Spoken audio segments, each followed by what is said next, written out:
Paz do Senhor aos irmãos, a todos. Abra sua Bíblia no primeiro livro de Samuel, no tema ou na divisa desta festividade, 25:32.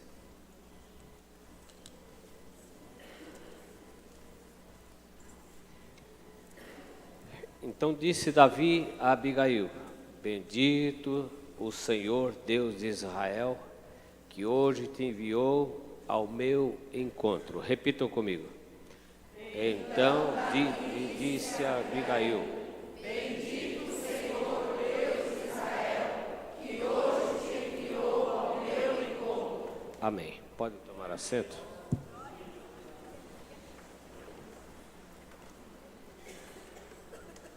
Esse tema escolhido traz uma história pouco comentada, pouco pregada e ensinada na igreja. Mas bendito seja Deus que nós temos a oportunidade nesta noite, num encontro de mulheres, festivo do nosso conjunto, do nosso círculo de oração, de passar por esta leitura que faz parte dos grandes temas da Bíblia que envolve mulher. No Antigo Testamento nós temos muitas personalidades femininas e algumas até sem nome, No Novo Testamento nós também temos outras personalidades que influenciaram no destino da igreja e ficou o seu exemplo escrito nas epístolas, nas cartas, como mulheres de Deus, como característica de mulher de Deus. No Antigo Testamento nós temos Débora, temos Ana, temos Sara. Mas o que é que a Bíblia disse de Sara? Sara ensinou as mais novas a ser obediente, a ser subjugada diante da ordem. Quando Agar não obedeceu a Sara, o anjo atravessou o seu caminho e disse: volta lá e se humilha debaixo da mão dela, ela é a senhora. Pronto. E para sobreviver, ela teve que obedecer e voltar. E por aí vai. Débora, a mulher que foi a mulher general, que liderou uma batalha, uma peleja tremenda contra os inimigos de Israel. Débora, a mulher juíza, se levantou na autoridade de Deus e venceu os inimigos. Ana, a mulher que venceu pela oração, ela perseguida pela sua rival Penina, que constantemente tirava uma da cara dela, colocava no perfil do Facebook da época, humilhava ela, zombava dela: eu tenho filho, você não tem, eu sou feliz, você não é. E isso jogava Ana muito para baixo. Ana, ao invés de partir para as vias de fato, ela foi pelas vias da oração, da humilhação, chegando às portas da depressão. O marido dela disse: por que está triste o teu coração? Por que não comes? E ela disse: eu tenho sofrido, tenho falado com Deus, mas eu não sou melhor do que 10 filhos. Ele sabia que era a falta de filho que entristecia Ana. Eu sou apaixonado por essa passagem, porque o exemplo dessa mulher criou o homem mais forte da história de Israel, que foi Samuel, profeta, sacerdote e juiz. Profeta, sacerdote e juiz na casa de Israel. E não foi só Samuel que nasceu do joelho de Ana. Nasceram os seus filhos também, mas Samuel é o exemplo de homem que falava diretamente com Deus. Ele falava e Deus trovejava. Ele falava e Deus respondia, a ponto do povo temer e dizer: não cesse, pastor, de orar a Deus por nós, não cesse de interceder por nós. Ele fala: tudo bem, eu vou orar, mas tira o que não presta da tua casa.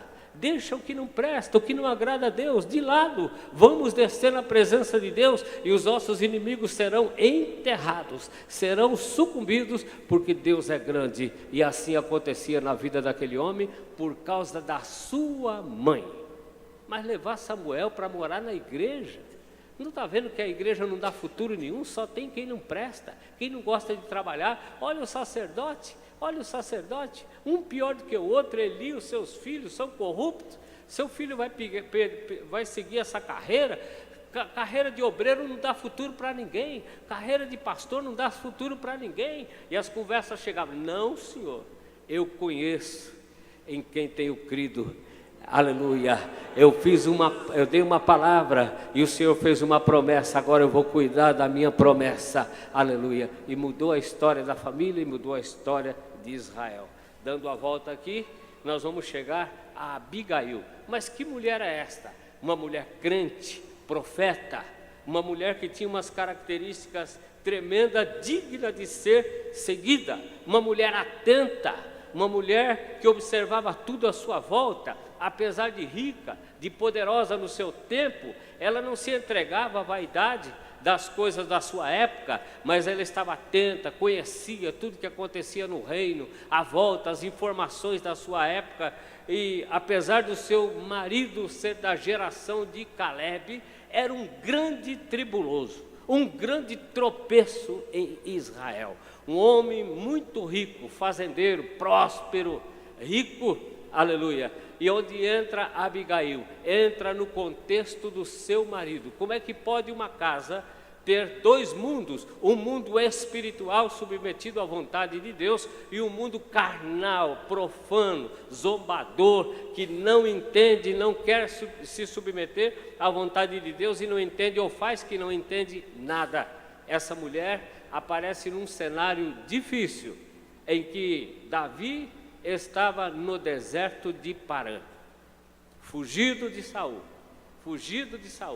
Se fôssemos comparar a patente de Davi nos dias de hoje, ele seria mais ou menos assim um tenente-coronel.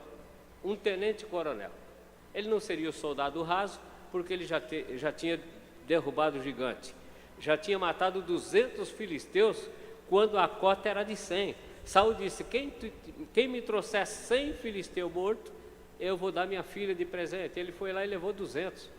Então ele superava todas as metas, era flecheiro, era bom de estratégia, Deus era com ele, a unção de Deus era na vida dele, ele dominava, ele tinha esquadrões à disposição dele, na liderança dele, e ele cresceu. Apesar de crescer, passou a ser perseguido pelo seu pastor. Seu pastor olhou nele e viu um homem que ameaçava o seu reino. Ao invés de ver nele um homem que poderia ser uma bênção para o reino, como era, porque ele já tinha derrubado o gigante, já tinha vencido o obstáculo, já tinha livrado Israel de uma derrota fulminante e vergonhosa diante de Golias, o pastor de Israel resolveu persegui-lo. E toda vez que ele encurralava Davi, aleluia, Davi saía do outro lado vencedor. Amém? Amém? Para o crente espiritual, não tem luta, não tem provas. Você pode ir para o deserto, mas Deus está contigo no deserto. Pode entrar na fornalha, mas Deus entra contigo na fornalha. Deus não permitiu, não prometeu para nós uma boa vida. Olha, meu servo, se você andar na minha presença, eu vou te colocar para morar no Alphaville, eu vou te colocar com motorista particular, eu vou te colocar cheio de segurança do seu lado. Fique em paz, que nem o mal te tocará, nem praga alguma chegará. É fácil, assim é fácil. Mas Deus dizia assim: eu estou contigo na água, no fogo, no vento, na tempestade, aleluia. Eles não te submergirão, aleluia. Você não precisa ser rico para provar que Deus é na sua vida. Você precisa ter riquezas espirituais acumuladas lá em cima, que é muito mais proveitosa do que as carnais que nós amontoamos aqui e deixamos para os outros brigar. Aleluia. Aleluia. Davi, perseguido, estava no deserto e não reclamava de Deus. Ele ia para a presença de Deus. Tinha um temor tremendo de tocar em Saul. E ele está no deserto de Parã, quando a situação aperta, ele e seus homens, o seu exército que o seguia, são colocados à prova. E Davi falou: quem é os nossos vizinhos aqui? Quem são os nossos vizinhos aqui? Tem um homem rico aí, poderoso, fazendeiro, chamado Nabal. Ele disse: pois é, vai lá na casa dele e diga que eu tenho tomado conta de todas essas montanhas, essas terras aqui, eu tenho dominado aqui, ninguém tem sequestrado nada, roubado o seu gado, nem ferido os seus empregados, os seus pastores aqui têm gozado de paz, porque nós somos como um muro em volta deles. Nunca pedimos, nunca tocamos em nada do que é deles, e agora é uma hora de necessidade. Vai lá e diga a ele que nós estamos aqui, se ele pode entender a nossa situação. Quando chegou, foi bem nos dias de banquete na casa de Nabal. Reuniu todos os seus tosqueadores para tosquear as suas ovelhas, uma grande quantidade de empregados, de funcionários, de atendentes e de tudo mais, uma grande festa, um grande banquete. É aí que entra Abigail. Eu estou te contando para te colocar no cenário de Abigail. Os homens de Davi, na quantidade de 10, vai às terras de Nabal, pede para falar com eles e dizem o que Davi mandou dizer a eles. Nabal ficou olhando para aqueles homens e esnobou deles, zombou deles, humilhou eles. Quem é Davi? Quem é essa igrejinha aí? Quem é esse pastorzinho de meia tigela aí? Quem é esse homem? Para me tirar do que é meu, tirar dos meus empregados, dos meus tosqueadores e dar a ele. Quem é ele? Está cheio de andarilho por essas terras aqui, está cheio de gente dizendo que é crente, que diz que é profeta, que diz que é pastor, que diz que é isso, que é aquilo. Quem é ele? Está pensando o quê? Está falando com quem? Você acha que eu vou tirar do que eu tenho para dar alguma coisa a ele? Você acha que eu vou tirar do que eu tenho para dar alguma coisa a esses andarilhos desocupados que não tem o que fazer? Os homens abaixam a cabeça e volta Davi falar coisa lá, não deu. Não deu? Não. Além de não dar nada, esse miserável ainda zombou da gente, chamou a gente de desocupado, chamou a gente de andarilho, insinuou que nós somos fugitivos do nosso Senhor, que nós não temos ele nem beira, nós somos um pedinte qualquer. Davi disse, é mesmo. E naquele tempo era bem pior do que hoje. Hoje não, as pessoas falam o que quer, fica em pé. Naquele tempo, se falasse o que quer, o que vem na língua, morria. Era a lei da espada, era a lei da foice mesmo, cortado a fio da espada, não tinha como, era tudo na guerra, no pé da letra. Hoje não, hoje as pessoas falam o que quer, zomba da gente, zomba da irmã, zomba do círculo de oração, zomba de tudo, zomba dos cantores da igreja, até parece que Deus não está vendo. Não, senhor, não é bem assim. Deus é o dono da casa. Deus é o dono da casa. Aleluia. Quero abrir uma janela aqui. Moisés, em Deuteronômio capítulo 1 em diante, Deuteronômio é o livro da prestação de contas de Moisés, quando ele chega na entrada de Canaã, antes de atravessar o rio, no 39º ano, entrando para os 40 anos de deserto, Moisés reúne o povo. Está vendo toda essa multidão? Nós somos muito mais do que quando nós saímos do Egito. Lembra lá que Deus prometeu? Lembro. Lembra lá que Deus falou que ia nos sustentar? Lembramos. Lembra lá que Deus falou que nos ia dar pão e água? Nos deu. E hoje nós somos milhares e milhares, saímos lá e multiplicamos. E que o Senhor vos multiplique mais ainda, 1000 vezes, do que tem falado e do que tem concretizado. E Moisés fala, lembra, irmãos, vocês me deram trabalho. Vocês me deram trabalho. Se Deus não fosse na minha vida, eu não suportaria as vossas cargas, as vossas diferenças e as vossas moléstias. Moléstia não é só doença. Moléstia é o ego aguçado, é a soberba, é o mau caratismo, é a dupla personalidade, é a duas caras, é tudo que você quiser pôr de ruim, é encarado lá como moléstia. Se Deus está falando que Ele vai fazer, é porque vai fazer.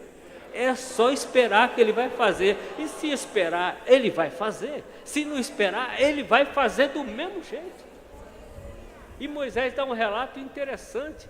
Deus nos tirou nesse deserto como um pai que carrega o seu filho nesses 40 anos. O povo pensando que estava abandonado, nós vamos morrer, os nossos meninos vão ser dados por presa aos inimigos. Vai nada.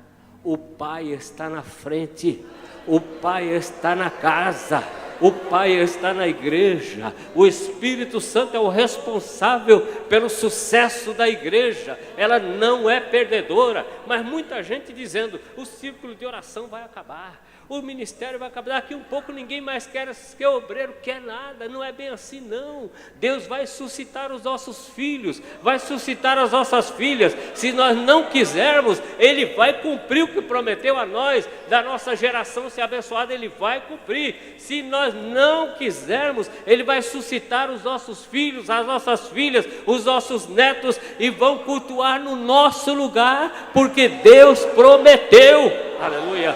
Você vê muito crente hoje que não gosta de culto, não gosta de igreja, fica em casa assistindo televisão, jogando na internet, não tem força na hora de vir ao culto. Tem uns crentes que falam assim: de domingo à noite já é muito. É mesmo, irmão? Poxa vida, hein? Você fez demais de vir domingo à noite na igreja. O que você fez de terça, de segunda, de terça, de quarta, de quinta? Eu sei como oferecer o meu culto. É mesmo? Deus também sabe como cobrar o seu culto. Você não, mas a sua geração vai sentar no lugar que você não ocupou. Não ocupou. Aleluia. A sua geração, os seus netos, os seus filhos vão ocupar o lugar que você não quis, porque não acreditou que Deus iria fazer. Deus iria fazer. Não, pastor, eu sou problemático, doente, eu vivo na prova. Mas lugar de enfrentar a prova é na igreja, não é em consultório médico, de psicanalista, de psicólogo, não é esses lugares de advogado, de juiz de fora, não. Lugar de enfrentar a prova é primeiro na igreja. Primeiro na igreja, é o ambulatório, é a clínica, é o divã de Deus. Aqui você deita e pode me atender, psicólogo maior, posso te atender, fala tudo que está te perturbando aí. Eu vou contar a minha vida, eu vou contar a aflição. Você pode contar, ele tem todo o tempo do mundo para te ouvir. É você que não aguenta, eu que não aguento. Eu que não aguento, não é? Mas você pode abrir o coração, que ele tem todo o tempo, sem pressa, ninguém vai te atropelar. Às vezes as pessoas são tão complicadas para conversar que a gente precisa pôr fim na conversa, não é isso? Então eu tenho que pautar minha pauta dizendo assim: olha, eu vou atender isso aqui em 15 minutos. Em 15 minutos encerra a minha reunião, porque eu tenho outro para atender. Eu vou atender em meia hora. Esse trabalho é para 1 hora. Nós somos carnais, somos assim. O nosso horário de trabalho é assim também medido. Eu vi uma situação na Itália que as pessoas trabalham na hora. Você estiver no restaurante 1 hora da tarde, restaurante 1h30 da tarde, e venceu a hora, ele sai apagando a luz. Vai embora que eu não posso pagar a hora extra para os empregados. Vai embora. Não interessa se você comeu ou não comeu. Incrível, né? Incrível. Mas por que o senhor está falando isso? Estou falando isso para dizer que Deus não é assim, Ele tem todo o tempo para te ouvir. Todo o tempo. Elias foi para a beira do rio, Deus estava vendo. Foi debaixo do zimbro, Ele estava ouvindo. Ele foi para a caverna, Deus tinha todo o tempo. Todo o tempo. O problema é que nós queremos inverter a hora, nós queremos no nosso tempo. Bom, primeiro eu assisto televisão, primeiro eu jogo na internet, primeiro eu respondo todos os meus Facebook, contato e tudo mais. Depois, se sobrar um tempo, eu vou para a oração. Aí não vai entender. E Nabal era esse tipo de coisa, que tudo à sua volta, ele não se envolvia. O que interessa é meu dinheiro, é meu ganho, ninguém vai pagar o que eu tenho. Se eu não trabalhar, ninguém dá. Ele esqueceu que era Deus que abençoava. Se Deus não abençoar, você pode trabalhar 24 horas por dia. Pode correr atrás da sexta-feira negra para comprar uma promoção. A partir da meia-noite foi um estardalhaço. E muitas lojas para pegar desconto não mexe, não altera nada. Compra com desconto aqui, perde lá na frente. Compra com desconto aqui, perde lá na frente quando nós fazemos fora do plano de Deus. Mas quando nós estamos na vontade de Deus, tudo dá certo. Tudo dá certo. O senhor não gosta de desconto, pastor? Claro que gosta. Eu achei uma passagem aérea ontem, por R$200, estava R$800. Na hora, eu escrevi para todos os pastores do Brasil: vai lá e compra. Para a escola bíblica do ano que vem, compra lá, meu irmão. Depois você não vai dizer que não achou, que está tudo difícil, que está tudo difícil. Passou na nossa frente, você não viu? Corre lá e compra. Corre lá e compra. Depois vai explodir, principalmente carnaval, que é caro. Vai lá e compra. Então, atento é uma coisa. Davi fala assim, olha, o negócio é o seguinte, a sentença é essa, vou passar a espada na casa de todo mundo, na casa de Baal, na casa de Nabal, não vai parar ninguém em pé, desde o menino até o mais velho, até cachorro e gato vai morrer. Pronto, passar a espada em todo mundo, nesses miseráveis, para ele saber que eu sou servo de Deus, que eu não sou qualquer um, não. O servo, é bom ter irmão que ajuda, irmão, não é? É bom ter irmão que ajuda, ter irmã que ajuda, ter irmã que aconselha, ter irmã que fala, posso te dar uma sugestão? Pode, não vá por aí não, não vá por esse caminho não, você vai se prejudicar. Vamos para a oração, não vá para a crítica não, não vá para a retaliação não, você vai se prejudicar, é só prejuízo. Vamos para a oração, vou te ajudar, eu vou te ajudar. Aquele rapaz, servo de Nabal e de Abigail, de manhã chegou para ela, de manhã, quando os homens foram embora, chegou para ela e disse, minha senhora, teve uns homens de Davi aqui, e aconteceu assim, assim, assim, assim. Esses homens têm sido bons com a gente, esses homens têm nos guardado no deserto, têm servido de muro no deserto, nada nos aconteceu no deserto, nunca eles nos espoliaram, nunca tiraram proveito da gente, nunca tomaram nada que era nosso, muito pelo contrário, nos serviram, nos ajudaram, nos apoiaram e nos ampararam. E eles mandaram pelo chefe deles aqui um pedido ao Senhor, e o nosso amo respondeu com os 2 pés, respondeu no coice. Olha, pelo que nós temos ouvido falar de Davi, ele não é fácil. Ele não é fácil. Pelo que nós entendemos de Davi, a sentença está a caminho contra nós. Então veja o que a senhora vai fazer, porque a nossa casa está em ruína. Está em ruína. Ora, eles tinham acabado, estavam participando de um banquete enorme, tremendo, muita coisa, muita carne, muita comida, muito dinheiro, quem sabe estava pagando o 13º, 14º salário, porque era o tempo da tosquia, estava pagando tudo. Abigail pensa e corre, chama as suas servas, junta os camelos, os mulos de suprimento e fala, eu vou ao encontro de Davi. Ela não conhecia Davi, nunca tinha falado com ele, só tinha ouvido falar dele. E quando ela vai chegando perto de Davi, a característica dela, de Abigail, é a humildade. Irmãos, tem hora que nós devemos aprender que é o tempo da humilhação. Não é tempo da arrogância, não é tempo de cobrar, não é tempo de pedir, não é tempo de se impor, é tempo da humilhação. Ela chega humilhada na presença dele e diz, o senhor pode me ouvir? Me permita que eu fale aos seus ouvidos?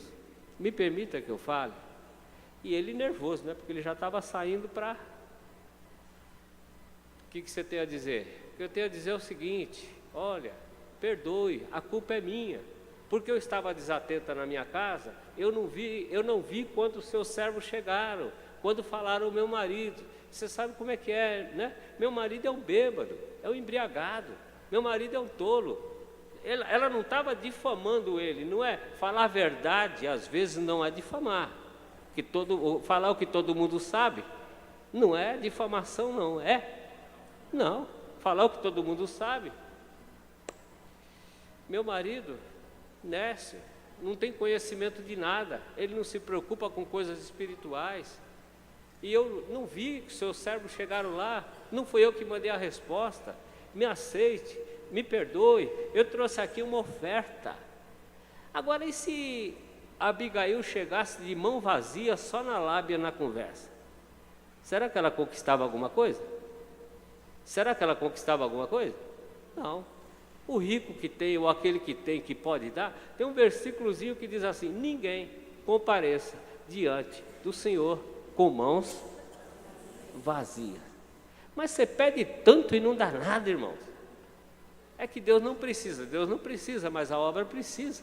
Mas o lugar que você senta precisa, mas o lugar que o novo convertido vai congregar precisa, mas o lugar da missão precisa. Você não precisa, mas o que tem fome precisa. O que tem fome precisa, e às vezes Deus está nos medindo por aquilo que nós somos. Se nós somos desprendidos das coisas materiais, ou se nós estamos presos às coisas materiais, o apego ao financeiro, às coisas materiais. Não me fale disso, pastor. Na finança eu não entro em questão, a Bíblia é controversa, eu não entro em questão financeira, é mesmo. Então risca a questão financeira da sua agenda. Qualquer problema, não envolva Deus nesse assunto. Não envolva Deus. Quando a parte for finança, não envolva Deus. Não ore para Deus prosperar, não ore para Deus multiplicar, não ore para Deus abençoar, porque tudo isso é financeiro, sim ou não? Sim. Tudo isso é financeiro. Senhor, multiplica o resultado das minhas mãos, seja o trabalhar das minhas mãos abençoado. Aleluia. Ela vai lá e entrega a oferta, aceita a oferta. Davi disse: olha, se você não tivesse se levantado e vindo ao nosso encontro aqui, até amanhã não tinha ninguém vivo lá na tua casa, viu? Não tinha ninguém. Aí ela começa a dizer do conhecimento teológico que ela tem, das coisas de Israel e da própria vida de Davi. Ela começa a profetizar. Irmãos, ser profeta nem sempre é aquela pessoa que tem o dom de profetizar, nem sempre. Nem sempre. A pessoa que está sempre na igreja, que tem a palavra de Deus no coração, o próprio aconselhamento dele já é uma palavra profética na vida do seu irmão. Fui numa inauguração esses dias e eu vi uma situação inusitada. A igreja começou na casa de uma irmã 60 anos atrás. Começou lá o salãozinho foi crescendo e passou por muita prova, muita perseguição com vizinhança, era apedrejado, muita encrenca, e a igreja era formadora de crente mesmo, mas todo mundo que entrava, saía, embora para outra igreja, entrava, saía, embora para outra igreja, convertia, não ficava, porque o espaço era pequeno, a igreja não tinha uma aparência boa, o lugar difícil de aluguel, salão ruim, difícil de acomodação, mas os irmãos da fé ali mesmo, que não largava por nada, estavam ali. E eu fui na inauguração que, depois de uma prova grande com essa igreja, ampliou, tornou-se grande a igreja, agora é a inauguração. Aí o pastor me disse: olha, pastor, a irmã que começou o trabalho na casa dela está aqui, e ela vai dar um testemunho. A irmã tem quase 88 anos, ela está aqui, e ela quer tirar uma foto com o senhor. É mesmo? Tá bom. Aí chamaram a irmãzinha, ela veio toda humildezinha, quase sem condição de falar, subiu no púlpito, olhou para a igreja: Jesus é bom, não é, igreja? É bom, amém. Jesus vai voltar, não vai, igreja? Amém. Deus abençoe. Foi isso, sentou. Quer maior que testemunho do que esse, irmão? Quer maior testemunho do que esse? Aí quando terminou o culto, do lado dela, eu vi a liderança daquela serva de Deus, humilde, mas uma liderança tremenda. Netos, filhos e netos, cada homem de mais de 50 anos de idade, debaixo das suas asas. E netos: pastor, aqui está a minha família, pastor. Aí ela perguntou: o senhor é o pastor Elias? Sou o pastor Elias. O senhor é o presidente de Perus? Sou o presidente de Perus, por misericórdia. Todo dia, pastor, eu oro pelo senhor. Meu Deus, eu chorei na hora. Às vezes a gente quer dar uma de super-homem. Não sou eu fazendo, sou eu conquistando, sou eu nada. Se não tiver um pelotão de gente atrás te empurrando, irmãos, se não tiver gente atrás de oração atrás, aleluia, Senhor, aleluia, abençoa teu filho, a tua filha, gente que ora por você, que você nem sabe, nem tem ideia, nem sabe o nome, está orando por você, aleluia, está colocando o seu nome, aleluia, aos pés do Pai. Usa de misericórdia dele. Gente que às vezes você nunca pegou na mão, como eu não tinha pego na mão, né, irmão? Meu Deus, sem linguagem, sem fala, Deus falou no meu coração: eu tenho os meus ou não? Esses dias o conjunto falando de uma guerra, eu chorei na hora aqui. Aí veio a frasezinha do hino: eu estou mandando para essa guerra reforço. Eu estou mandando reforço. Reforço não é artilharia de arma, não é pessoas boas de conversa, de língua afiada para ofender, para brigar, para pôr gente para fora no grito. Não, reforço de joelho, reforço de comunhão, reforço de gratidão, reforço de servir a Deus. Aleluia. Essa mulher atravessa e entra num cenário difícil e complicado, no olho do furacão, no momento trágico da sua vida, que ali seria decidido de toda a sua casa, dos seus filhos, de tudo que tinha. Aleluia.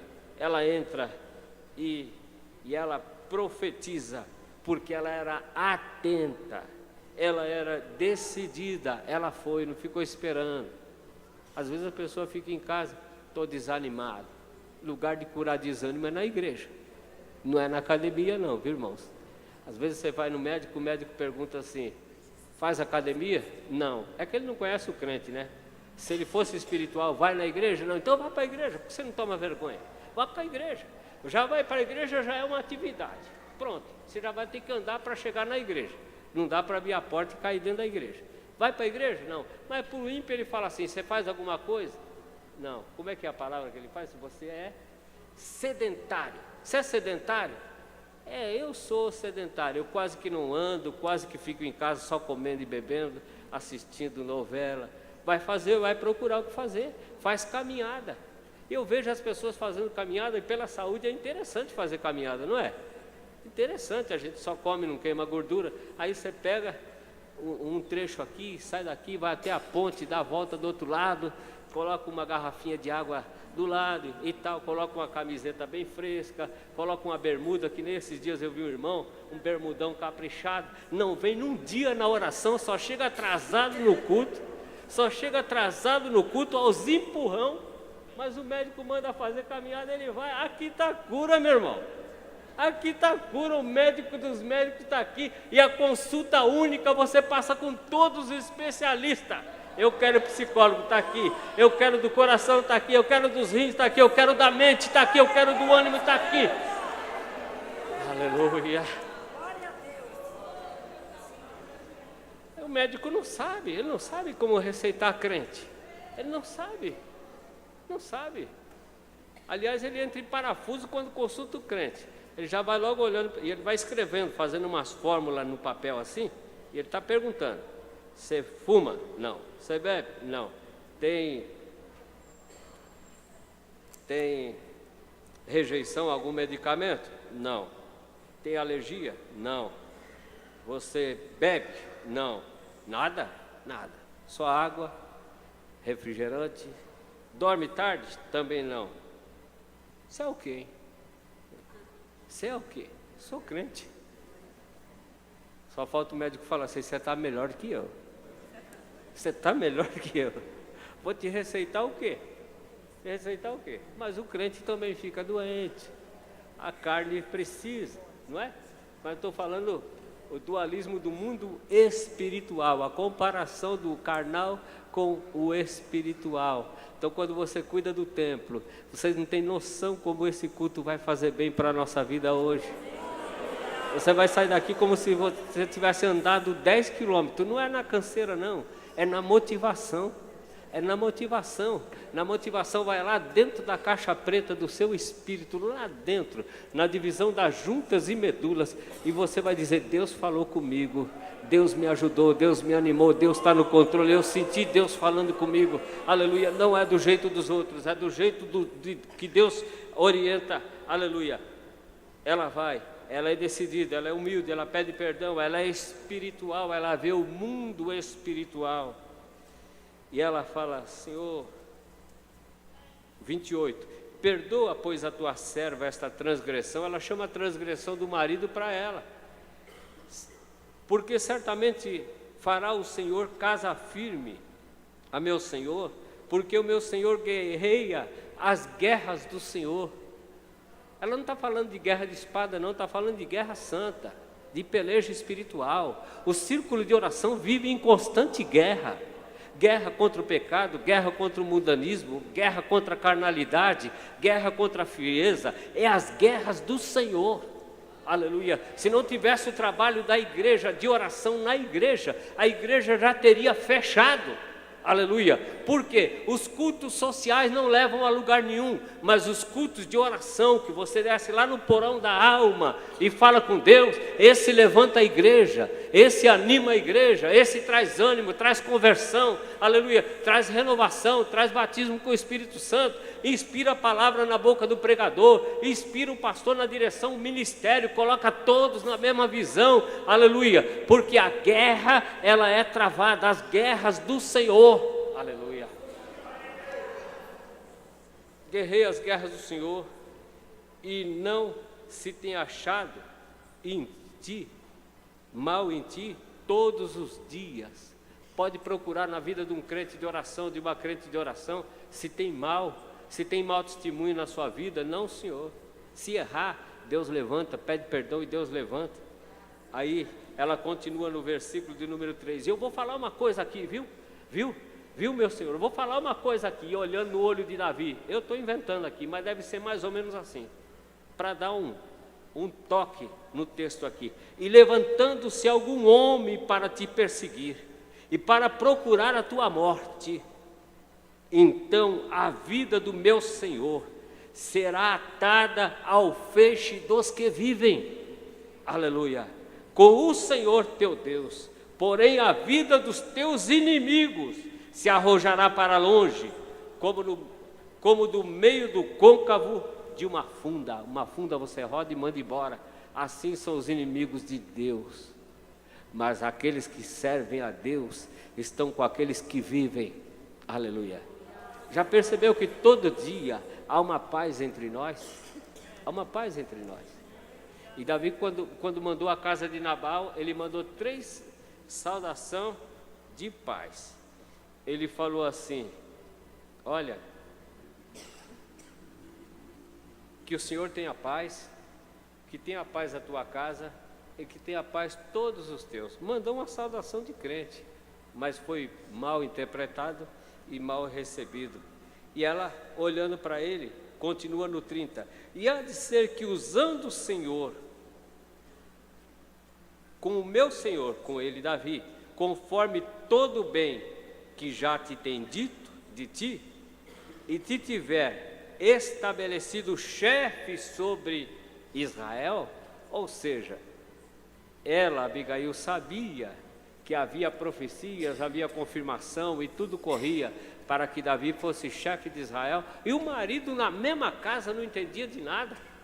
Parece aqueles homens que a mulher chega de oração e diz assim: olha, o culto hoje foi tremendo. Mas que culto? Do círculo de oração. Mas não é tudo igual? Não é tudo igual não, hoje foi tremendo. Tem uns dias que Deus parece que quer abençoar, não tem, irmãos? Tem ou não? Parece que tem um pastor nosso que ele faz uma comparação muito interessante. Parece que Deus coloca a cabeça na porta da igreja e fala assim: o negócio é o seguinte, hoje eu vou relevar tudo aqui, hoje eu vou abençoar. Eu só vim aqui para abençoar. Eu não quero saber de fraqueza, eu não quero saber de falha, eu só vou abençoar. Quem tiver na minha presença é agora. Não tem culto que ele é mais espiritual, não é que ele é mais espiritual, é que nosso coração se dilata. Nós vemos todo o bem do Senhor à nossa disposição. Apesar que todo culto nós devemos fazer de tudo para que o nosso coração se abra e entenda que é uma reunião espiritual e que nós sejamos abençoados. Mas às vezes somos atrapalhados pelo próprio irmão do nosso lado, pelos próprios irmãos que estão conosco, ou mesmo nós atrapalhamos os outros. A gente não pode falar só dos outros como se nós fôssemos os melhores, não é? Não é assim. Nós somos humanos, sujeitos a fraqueza, sujeitos a falha. Não é todo dia que você está com a disposição alta, não é todo dia, aleluia, que seu ânimo está elevado. Somos assim, mas tem dia que Deus quer abençoar. Aí chega para o marido e diz: círculo de oração é aquelas irmãs que não tem o que fazer. Não tem o que fazer? Não tem o que fazer, seu Nabal? Não tem o que fazer? Sua casa só está em pé por causa da mulher que ora. Só está em pé porque a sua mulher resolveu aleluia, que se ela dedicar um tempo à oração, aleluia, o peso da carga em casa flui melhor. Se ela dedicar parte ao ministério do círculo de oração, o peso da família flui melhor do que encarar de frente. Encarar de frente só vai ser choro e ranger de dente. Não vai para lugar nenhum. Mas se abraçar a obra, Deus guerreia, Deus luta, Deus peleja, aleluia, por aqueles que estão. E ele não entende do jeito que a mulher entendia. A mulher tinha uma formação teológica, um conhecimento espiritual tremendo. E o marido na mesma casa não entendia de nada, ou fazia que não entendia porque era duro de coração. Era duro de coração. E ela disse a ele: então, meu senhor, não te será por tropeço, nem por pesar no coração o sangue que sem causa derramaste, nem tampouco o haver se salvado meu senhor a si mesmo. Interessante que essa interpretação aqui, ela está dizendo do peso de Davi em passar a espada e matar. Isso vai atrapalhar o seu reinado, vai atrapalhar a escolha de Deus na sua vida. Olha por outro lado, se o Senhor usar de misericórdia com a gente, Deus vai colocar isso na balança quando for te eleger rei, quando for te fazer assentar no trono, porque eleito ele já era, aleluia. Deus vai levar em conta, isso não vai ser um tropeço na sua vida. Davi fala, tá aí, gostei, porque conversar com crente é coisa boa, não é, irmãos? Coisa boa. Não se fala em macumba, não se fala em vela, não se fala em mandinga, a conversa dos ímpios, será que fizeram alguma coisa contra mim? Será? Não toma essa água que eu acho que esse negócio aí está batizado. Não faz isso, não come esse bolo, não faz isso. Eles têm medo deles mesmo, das amizades deles mesmo. Agora entre nós, crente não. Um crente vai fazer macumba de oração com outro crente? Não vai. E se fazer, não pega. Contra Israel não vale encantamento e contra Jacó não vale adivinhação. Enquanto os nossos inimigos estão tramando mal contra nós, Deus vem demolindo todo o mal e nos fazendo bem, nos sustentando, aleluia, nos sustentando. Eu estou há 6 meses batendo numa porta, há 1 ano batendo numa porta e sozinho numa guerra. Não conto isso para mérito meu de jeito nenhum. Busquei várias lideranças de São Paulo, vamos comigo, pastor, a gente vai, mas não ia. Vamos comigo, a gente vai, mas não ia. E os documentos travado, e Deus falando, a coisa é você. Eu não chamei os outros, eu chamei você. Falei, mas Deus, é pesado, eu não tenho nome,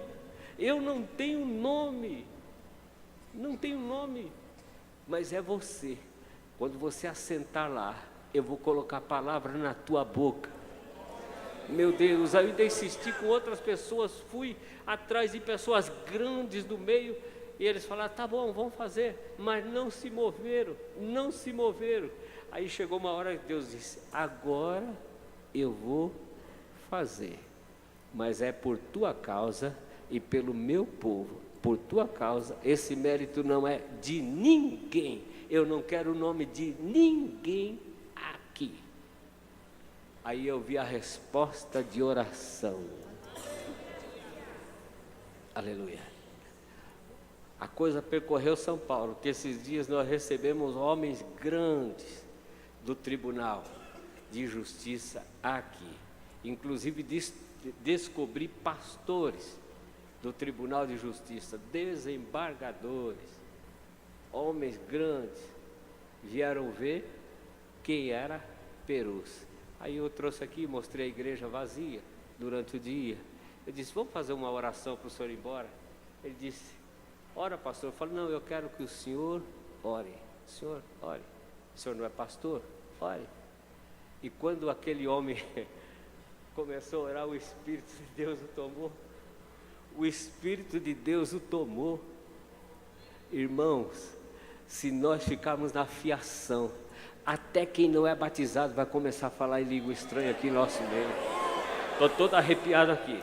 A gente pensa que para descer fogo, para batizar, precisa de muito. Não, Senhor. Quebrantamento e graça de Deus. Paulo falou assim: já receberam o batismo? Já receberam? Não. Já receberam? Não. Já receberam? Não. Não sabem ainda o que é batismo? Não. Então vamos buscar agora aqui e vocês vão ser batizados e cheios do Espírito Santo. Começa a orar e Jesus batiza com o Espírito Santo. Aleluia, aleluia. Aquela mulher dá uma aula. Davi disse a ela: bendito o Senhor Deus de Israel. Numa outra pregação, num outro estudo que eu pretendo fazer, se Deus me permitir, vou falar por que o judeu tem essa expressão Deus de Israel. Orai por Israel, orai por Jerusalém, as portas de Jerusalém. Você não vê um judeu falando mal de Israel. Você não vê um judeu falando mal de Jerusalém. Você não vê em todos os salmos alguém falando mal. Diz assim: prosperarão aqueles que te amam. Nos dias de hoje é mais ou menos assim, ou é só assim. Eu amo a minha igreja, eu amo o meu povo. Deus, tire da minha boca o cântico se sair alguma palavra contra o meu povo, contra a minha casa. Sustenta as portas da minha igreja para que nela não entre a vaidade, não entre a promiscuidade, não entre o pecado. Sustenta os muros da minha igreja, o que protege a minha igreja, para que nela haja verdade, haja santidade. Senhor, prosperarão aqueles que amam a tua igreja, a casa que nós congregamos. O nacionalismo do judeu é tão forte que ele entrega a vida por Israel. Nos dias de hoje não é diferente. O crente tem que dar a vida por sua igreja. Não, pastor, se não der aqui eu vou para lá. Não adianta ir, a presença de Deus não vai. A presença de Deus não vai. Algumas pessoas me procuram: pastor, eu preciso ir embora, para mim melhorar. Ué, melhorar por quê? Tem algum impedimento? Não, mas aqui as pessoas me tratam com diferença. Não, senhor. O problema está no conserto. Entra pelo conserto que Deus vai te abençoar. Esquece os outros. Entra pelo conserto, aqui é o teu lugar, não abra mão do teu lugar. Aleluia. Aquela mulher recebe uma bênção pela confirmação de Davi. Bendito seja o Deus de Israel, que hoje te enviou ao meu encontro. E bendito o teu conselho. Tem gente que não pode dar conselho não, viu, irmãos? É melhor ficar quieto, não é? Você conhece alguém assim ou não? Você conhece alguém assim ou não? Eu vou provar que você conhece. Tem gente que não serve para dar conselho nem para doente. Ao invés dele animar o doente, ele derruba o doente. Ele chega para visitar o doente, não disse nada, mas só...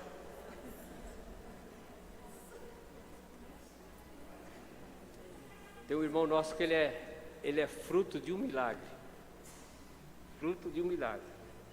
Deus abriu, Deus tirou ele da sepultura várias vezes. Com laudo, tudo, acabou. De 15 anos para cá, direto. E na última prova, agora há uns 2 meses, ele no hospital pegou uma infecção, além da sua enfermidade que veio lutando para estabilizar, e estabilizou, mas pegou uma infecção.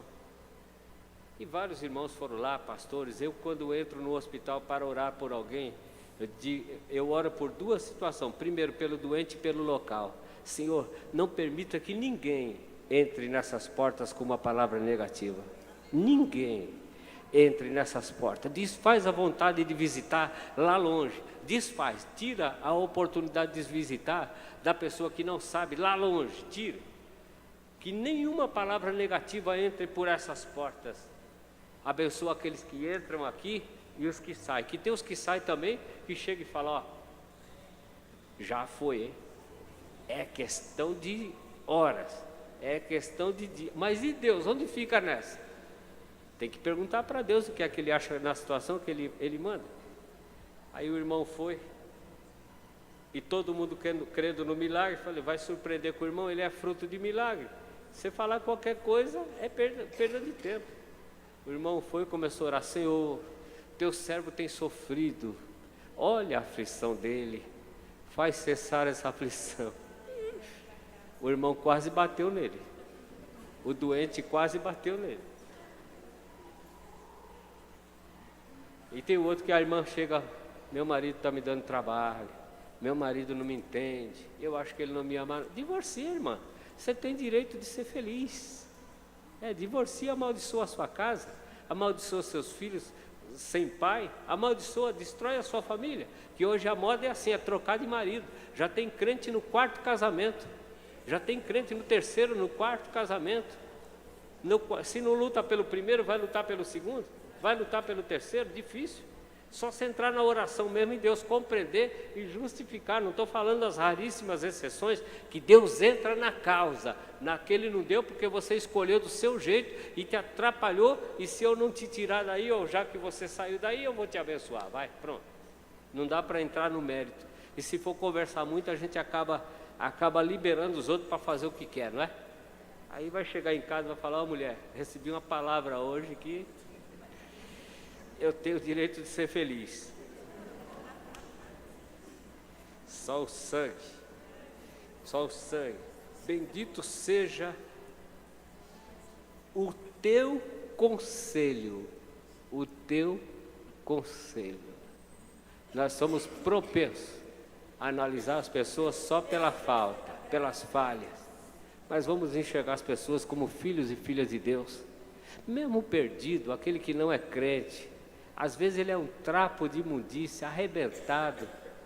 Você está olhando para ele e está falando assim: esse não vale nada, não vale lugar nenhum. Se morresse era menos um. Mas pergunta para Jesus como é que ele está olhando aquele perdido. Como é que ele está olhando aquele perdido? Jesus está olhando aquele perdido como uma grande possibilidade. Sim ou não? Meu Deus, Jesus está olhando: olha, eu morri por ele. Já pensou se ele cai na minha mão? Eu vou lapidá-lo, eu vou trabalhar, eu vou tirar as pontas dessa pedra preciosa, eu vou fazer dele uma coisa linda, preciosa na minha mão. Nós não temos noção o que Deus pode fazer do homem mais quebrado, mais rejeitado que tem nessa terra. O que é que Deus pode fazer? Deus pode tirá-lo de fora do monturo e colocá-lo assentado no meio dos príncipes. E os príncipes têm que tomar cuidado. Porque Deus pode engrandecê-lo se o príncipe bobear, coloca no lugar do príncipe. Porque tem pessoa que não enxerga mais o lugar, né? Deus dá, ele acha que é dono, está ali por mérito. Não, Senhor, é por misericórdia. Aleluia. O Senhor me impediu, ele continua no 24, continua no 34, o Senhor me impediu. Davi recebeu a oferta de Abigail. Eu lembro minha mãe, e a família bem pobre, como era normal, né? Normal. Mas minha mãe, ela separava e às vezes, bem lá atrás, não era o dinheiro que mandava. O que mandava era o produto, era a galinha, era os ovos, era a doação em material, não era em espécie de dinheiro, né? Ela separava e levava na assistência. Culto da assistência. Eu vou no culto, antigamente tinha o culto da assistência social. Todas as irmãs apareciam, cada uma com uma sacolinha, e entregava a sua oferta da assistência. Não era dízimo e não era oferta, não, de oferta de salva, era da assistência. Mas por que, mãe, que a senhora tem que levar? Porque Deus vai abençoar. E ela falava umas coisas malucas para mim que a lógica não explica. Minha casa tinha 10 pessoas, 3 mais velhos, acima de 20, 2 do meio, abaixo de 20, e 2 na ponta do grupo menor das crianças, que eu era o penúltimo. E homem come, viu, irmãos? Homem come, era cada bengala de pão desse tamanho assim. Minha mãe administrava com sabedoria o saláriozinho do meu pai. Só que nunca faltou o que comer. Ela dizia: sabe, Quando eu levo para a igreja, não estou fazendo merchan de igreja não, olha lá na Bíblia, vai para a Bíblia, sou ruim de propaganda. Quando eu levo para a igreja, Deus multiplica. Você sabia que o meu botijão de gás está 90 dias? Mas 90 dias não acabou? Não acabou. 90 dias. E eu ainda nem balancei ele. Se eu balançar, vai mais um pouco. Era a mão de Deus. Mas hoje, como nós temos dinheiro, o bujão acaba em 20 dias, a gente troca, chama o gás, entrega gás aí. Chama o gás na porta, ele ainda coloca lá, você não está vendo a bênção de Deus em nada. Tem muito dinheiro para colocar, tem dinheiro e tal, e vai. Mas quando você está na bênção de Deus, na fiação, o pouquinho de Deus, você está enxergando a gota de Deus pingar no pé da sua vinha.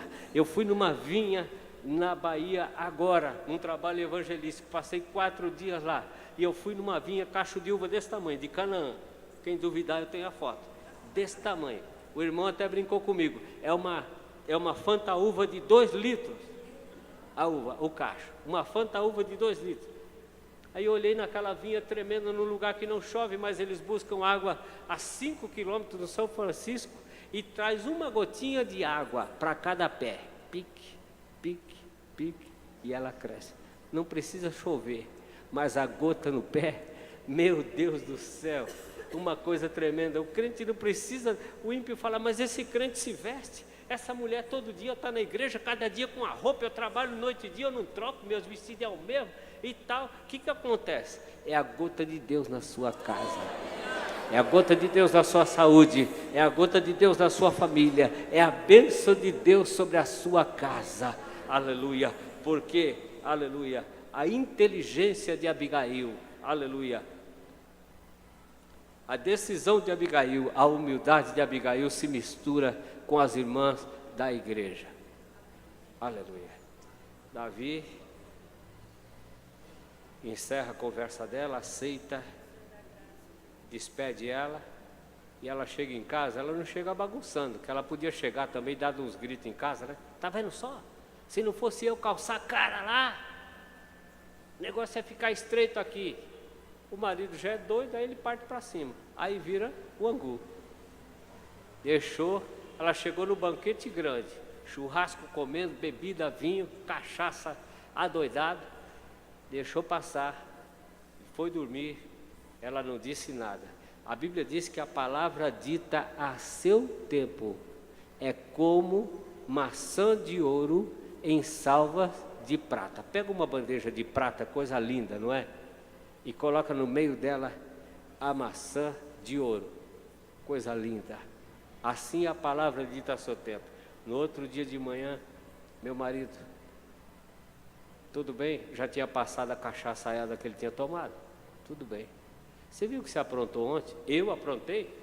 E geralmente as pessoas que se dão à loucura, à bebedice, não sabem o que fez, né? Sabe o que vai fazer, mas o que fez não quer se lembrar. Você aprontou uma ontem, que se Deus não me desse graça para ir atrás e corrigir, essa hora nós todos aqui já tínhamos morrido. Você afrontou o exército do Deus vivo. Você fez uma loucura em Israel. E ele ficou quieto, não abriu a boca para uma palavra a mais. Ele foi adoecendo, adoecendo, adoecendo. Eu costumo dizer que ele morreu de infarto. Outros costumam dizer que ele teve um derrame e dali 8 dias ele morreu. E o interessante é que no versículo de número 38, diz que foi Deus que feriu a Nabal. Não foi a espada de Davi, foi Deus. Quando alguém te afronta, irmãos, demais da conta, como diz o mineiro, e você sofre, chora, apanha, vira o outro lado, vira o outro lado, a lágrima desce, vira o outro lado que eu vou te bater, você vira. Deus, eu não posso reagir, não pode reagir, não pode reagir. Eu já te disse para não reagir, mas está doendo, mas eu estou na causa. Não sei o que Deus está querendo, mas eu estou na causa. Você vai lá e desce, até que Deus se levanta e fala, não feriu meu servo, não feriu a minha serva, mas atingindo ele, atingiu a mim. atingiu a mim. Aleluia. Que Deus tenha misericórdia de nós, que a sabedoria de Abigail esteja na mente das irmãs, no coração, aleluia, e que o espírito de Nabal fuja das nossas casas, nós homens. Aqui tem uma mensagem muito forte para nós homens da casa de Deus, marido de mulheres crentes, não devemos nos portar como ímpio em situação nenhuma, aleluia, ou alguma, aleluia. Nunca como ímpio, porque uma mulher crente faz toda a diferença, tanto para abençoar, quanto para arruinar a casa, se Deus entrar na causa. Amém? Amém. Que Deus abençoe, em nome de Jesus. Medite depois nesse texto, você vai ver o único versículo, capítulo, dedicado a Abigail e Nabal. Essa mulher profetizou que Davi seria o rei de Israel e que o Senhor faria do seu reino casa firme em Israel. Deus abençoe.